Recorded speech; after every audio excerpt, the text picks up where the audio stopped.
You thought I was done with this Scooby-Doo. I ain't done yet, man. I told y'all, Sonic, Cats, and Scooby-Doo. Hi, I'm Andre, and I already did a reaction video and slight breakdown to the Scoob teaser trailer, so make sure you check that out. That's after doing the video that I did about the first look images, so this is video number 3 about Scoob. But I had to come back. Thanks to you guys in the comments, thanks to some more watching the trailer myself, I noticed a couple of extra things about the teaser trailer that I want to break down, and then, while watching the teaser trailer, I found the motherlode. I found something that pretty much reveals the plot, the characters, the everything about this movie. So I got the goods for you. All right, let's go back to that teaser trailer real quick. So some of the stuff I'm gonna talk about, I've mentioned before, some other things are gonna be brand new. So first off, let's get this out of the way right now. Let's talk about this right here. Let's talk about this ship.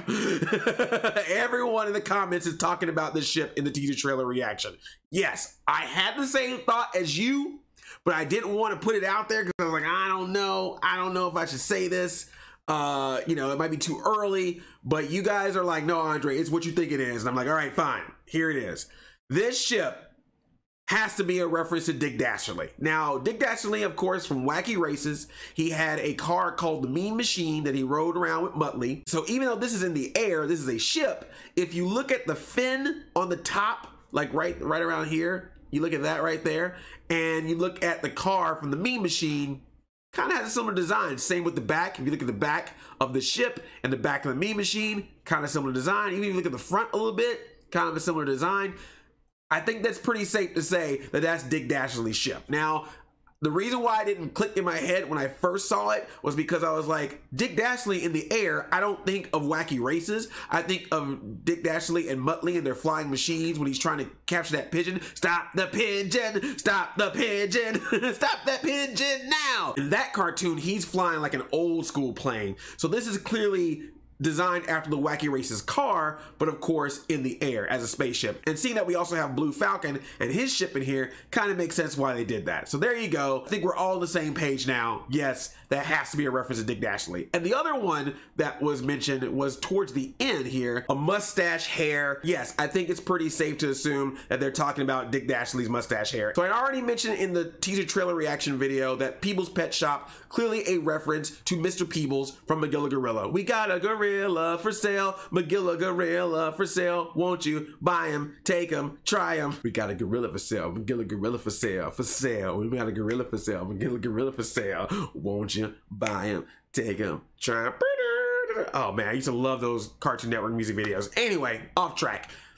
Takamoto Bowl though, and you guys noticed it too. Takamoto is actually a reference to an animator, Iwo Takamoto. He was an animator, used to work for the Walt Disney Company, Walt Disney Animation, but then moved over to Hanna-Barbera and did a bunch of character designs for Hanna-Barbera, including the design of Scooby-Doo. So he is the designer, the character designer of Scooby-Doo, so it makes sense to make him a reference in the cartoon. So that's a really nice reference too. Like, it's a nice reference that you throw in there that the animation fans are gonna appreciate. People who are hardcore fans of Hanna-Barbera are gonna appreciate. Good job, Scooby-Doo. Like, again, making sure that even though this is gonna be something made for the kids, that they have those nods and references to the Scooby fans out there, just like that sweet Mystery Machine looking so good. I love the look of that Mystery Machine. It's just stylish, classic. Let me go back to the front there. It says SCBY SNK, Capcom versus SNK, but Scooby Snack, obviously. And also we learned in this trailer that Scooby Snack was actually the name of the food first, because that's always the question. Which came first, the Scooby Snack or the dog? Scooby Snack's an actual thing that existed, an actual treat for Shaggy, so I'm guessing it's gonna be one of those like humans and dogs can eat them type foods, and that's where Shaggy immediately gets the Scooby reference to name Scooby Scooby-Doo, and of course in that classic A Pup Named Scooby-Doo look. Like, very classic design, it feels like a pup named Scooby-Doo. Now, this will be me going super deep cut here, and a couple people even mentioned this in the comments too, so shout outs to you as well. But it would be really cool if the police officer in this scene was named Officer Dibble, because Officer Dibble was the name of the police officer in Top Cat. Whenever Top Cat would be causing trouble, him and his gang, most friends used to call him TC. Officer Dibble was the police officer that always was like, Top Cat, stay out of trouble, but I kind of like you anyway, you know? So it'd be really cool if this guy's name was Officer Dibble. And that might be asking a little too much for the references here, but that would just be a cool one if they did it. I just think it'd be neat. Again, I'm just gonna say it. I think that this is supposed to be a reference to Gleep and Gloop from Herculoids. It has a very similar look to them. And just look at that. That is Gleep and Gloop. That's Gleep and Gloop from Herculoids. I'm just gonna call it like that. Even if they didn't mean for it to be a reference, I'm gonna say it's a reference. Of course, the Blue Falcon stuff, I've already gone over that. Clearly Blue Falcon and Dynomutt stuff in here, so they're gonna be in the movie. That's gonna happen. I will say, very weird to see Velma without her glasses, because that was always a running gag in Scooby-Doo, is when she fell over and knocked over her glasses fell off her face, she's all like, Jinkies, I can't see without my glasses. So I'm hoping that that reference still applies. Maybe because she has the magnifying lens, that they're counting that as glasses, but I'm curious if they'll do the whole like, Velma can't see without her glasses. Also, no Jinkies said in this trailer, no Zoinks. So, you know, that whole thing. If there's anything, I'm looking at that robot, like, is that robot something? Are you something? Are you Gigantor? The Impossibles? The Robo Stooges? Like, what are you? I don't trust anything anymore in this trailer. I'll bring this up again. I mentioned that the night outfit that Fred is wearing was a reference to Scooby-Doo 2 for me, because there was a scene in Scooby-Doo 2 where Fred goes off against the Knight. Now, the Knight that he goes up against in that movie is also a reference to one of the, actually the first Scooby-Doo villain, the Black Knight. So like, that's just references all around. So I think that was really cool for Fred to have him dress up as the Knight. So that's like a reference to one of their first encounters back in the day in the old school cartoons.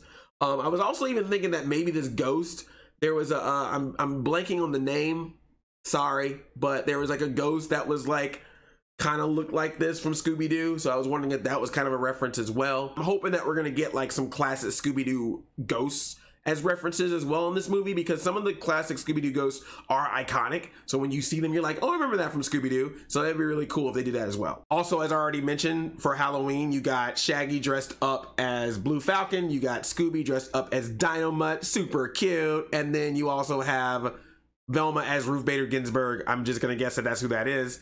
And then you've got Daphne as Wonder Woman. So that's really nice. That's really cute. Oh, I didn't know she had braces too. She has like the braces. Aww. Velma's got braces. Dental plan. And then, like I said, the house, totally a reference to the opening of Scooby-Doo Where Are You, where you have the haunted house and the bats flying across. Scooby-Doo, where are you? And the address is 1313. 13, always a scary number. 1313 Mockingbird Lane. That's the address for the Munsters. Also could be a reference to 13 Ghosts of Scooby-Doo. Could be that. Maybe Vincent Van Gogh is up in the house with Flim Flam. We don't know. No Scrappy-Doo in this one. Maybe that's for the sequel. They definitely look like younger versions of the Scooby-Doo gang. Like if they ever want to make a young Scooby-Doo Adventures, which might be the reason why they're doing this part of the movie, just in case they want to like pitch this as an animated series, the young Scooby-Doo CG Adventures, don't put it past them, you know? HBO Max needs more content. So that looks like a poster to me. That looks like a teaser poster to me. I'm just saying. If I was one of those Hollywood executives trying to make a pitch, I'd be like, boom, picture, boom, series, boom, 13 episodes, boom, streaming, boom. I'd watch it. And then I was trying to think if these were a reference to something. Like, is that from any of the cartoons? That's where I'm a little lost. So if you know, if you look at these little scorpion gremlins and you're like, oh, that's totally a reference to this cartoon, Galaxy Goof Ups or whatever, like, I don't know, man. It could be a reference to something. Like, they could be from something. I'm looking at it and I'm like, is it Orbity? They kind of look like Orbity from the Jetsons. But he wasn't a robot. He was like a little furry creature, but I'm getting Orbity vibes. It's something. I'm gonna figure it out. If you guys know, let me know. There's probably more. If you find more, let me know, but that's as best I'm gonna get. But that's not all, man. I hit the mother load on this Scoobiness.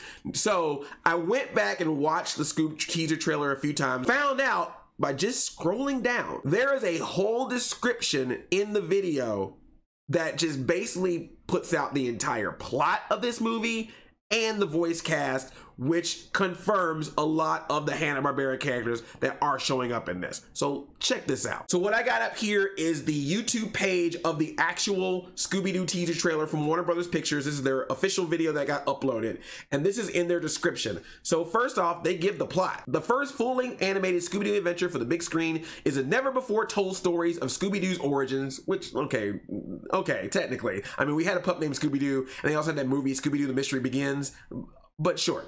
And the greatest mystery in the career of Mystery Inc. Well, again, you know, Mystery Incorporated, Scooby-Doo on Zombie Island, pretty great, but okay, whatever. Now, Scoob reveals how lifelong friends Scooby and Shaggy first met and how they joined with young detectives Fred, Velma, and Daphne to form the famous Mystery Inc. Now, with hundreds of cases solved and adventures shared, Scooby and the gang face their biggest, most challenging mystery ever, a plot to unleash the ghost dog Cerberus upon the world. Cerberus, as in the mythological three-headed dog? That's kind of genius. I mean, if you got Scooby-Doo and you're like, what ghost, what dog can we go up against with Scooby-Doo? Cerberus is a pretty good choice. You see them in Hercules, you see them in Harry Potter, you see them in Power Rangers Hyperforce as Vesper Zord, and now you see him in this movie. I gotta say, that's a cool idea.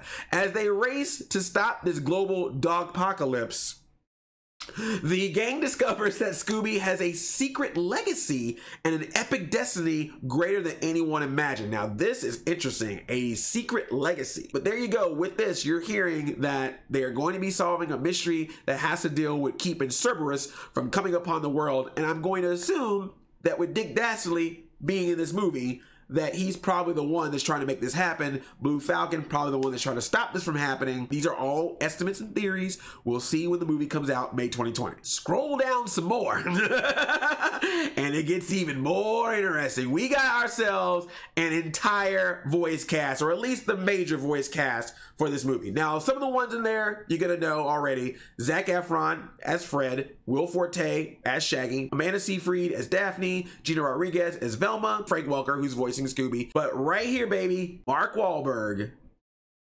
as Blue Falcon.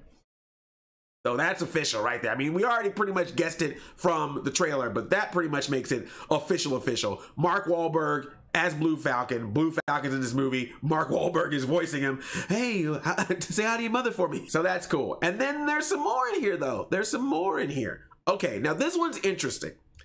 Kiersey Clemons is going to be voicing Dee Dee. And then when I went over to IMDb, they had the full name, Dee Dee Sykes. Dee Dee Sykes is actually a Hanna-Barbera reference as well. From Captain Caveman and the Teen Angels, Dee Dee Sykes, she was one of the Teen Angels. Great, because we already got Captain Caveman in this.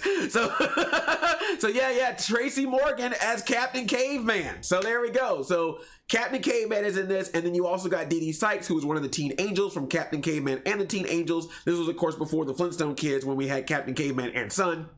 So we don't know if KB Jr. is going to be in this as well, but we at least got Captain Caveman and one of the Teen Angels. Also don't know if the other Teen Angels are going to be in it as well, but we at least got Dee Dee Sykes. I thought it was really cool. I had to look that one up. I remember Captain Caveman and the Teen Angels. I just couldn't remember what the Angels' names were. So the fact that they went that deep cut to go, okay, we're gonna take that actual character from that and put it in this, that's really cool. That's not all. Is Dick Dastardly gonna be in this movie? Heck yeah, he is. There is a name right there. Jason Isaacs from the Harry Potter films is going to be the infamous Dick Dastardly. So there you go. Jason Isaacs is Dick Dastardly. Dick Dastardly is in this movie, which means we're gonna get some Muttley. If you're gonna give me Dick Dastardly, you gotta give me Muttley. And there's been some leaked image that was floating around that showed that Muttley was in this. So there you go. And just like if you're gonna have Dick Dastardly, you gotta have Muttley. If you're gonna have Blue Falcon, you gotta have Dynomutt. Ken Jeong is going to be voicing Dynomutt. Now, here's my thing about that, okay? Look, Dynomutt has a very specific type of voice. Like, he's very much like that, hey, BF, I'm here to help you. I'm Dynomutt. You know, he has that, like, very, like, distinct voice. So I'm curious if Ken Jeong can actually do that voice, and that's what he's gonna be doing in this movie. I'm hoping, is that hoping for too much to hope that he's gonna do, like, a Dynomutt type voice versus just his own voice? I hope not. I think Tracy Morgan will be fine as Captain Caveman. Captain Caveman, Liz Lemon, Captain Caveman! I can see it. I can see it. And I think Mark Wahlberg will definitely be fine as Blue Falcon. I mean, even though Blue Falcon, of course, has his very own, yes, Dynomutt, you know, like almost like it's Gary Owens channeling Adam West as Batman. So I'm assuming that's going to be good for Mark Wahlberg if he plays that up. I get you want to do the celebrity voices, and I get this is a Scooby for the new generation, but I think a lot of these voices are very memorable. We'll see what happens, but you know, me nitpicking about that is like the same way that people nitpick about how they change DC characters and Marvel characters and Star Wars characters. So what, you know, but I am excited to see this movie, man. I love Scooby-Doo, man. What can I say? I love classic Hanna-Barbera. I love Scooby-Doo, and I love the idea that they're making a Scooby-Doo movie that's not just about Scooby-Doo, but also about Hanna-Barbera in general. I think this is gonna be a nice like nod, homage. Been hearing all these statements lately that Warner Brothers is really trying to amp up their Hanna-Barbera characters and their Looney Tunes characters, because they're like, we got these characters, we should be using them. I totally agree. Can't just be all about the mouse. I love the mouse, but the bunny got to do some stuff, and so does the dogs.